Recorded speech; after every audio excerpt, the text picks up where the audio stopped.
حضرت حبیب اجمی رحمۃ اللہ تعالیٰ علیہ توبہ کرنے سے پہلے آپ سود پر قرض دیا کرتے تھے، لون دیا کرتے تھے، اس پر انٹرسٹ لیا کرتے، یہی آپ کی کمائی تھی۔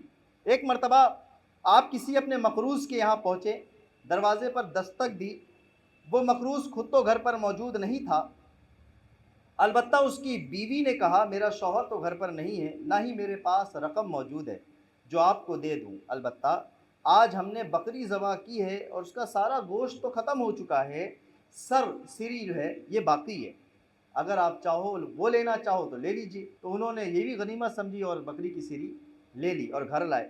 گھر لا کر اپنی زوجہ کو حکم دیا اسے پکاؤ۔ زوجہ بولی گھر میں کوئی آٹا واٹا نہیں ہے، کیسے پکے گا؟ تو آپ اپنے دیگر مقروضوں کے پاس گئے جن کو قرض دیا تھا، سب سے جا کر ہاں بھائی قرضہ دو، قرضہ دو، قرضہ نہیں ہے تو لکڑی دو، کوئی آٹا دو، کوئی سالن دو، کوئی جو ہے وہ تیل دو، سب سے سارے آئٹم اکٹھے کر لیے، گھر میں لاتے ہیں، چڑھا دیتے ہیں، ہانڈی پکتی ہے۔ جب پک کے تیار ہوتی ہے، ان کی بیوی کھولتی ہیں اس کو، تو اندر وہ سارا کھانے کا جو مٹیریل تھا وہ سارا کی سارا خون بن گیا ہوتا ہے۔ اللہ اکبر۔ جب یہ دیکھتی ہیں ان کی زوجہ تو چیخ کر کہتی ہیں دیکھو تمہاری کنجوسی اور سود کھوری نے اس ہانڈی کو خون سے بھر دیا ہے۔ حضرت حبیب اجمی رحمۃ اللہ تعالیٰ یہ توبہ کرنے کے لیے نکلے اپنے گھر سے، تڑپ اندر تو چوٹ لگ چکی تھی، جب باہر آتے ہیں بچے چھوٹے چھوٹے کھیل رہے ہوتے ہیں، بچے کیا کہتے ہیں؟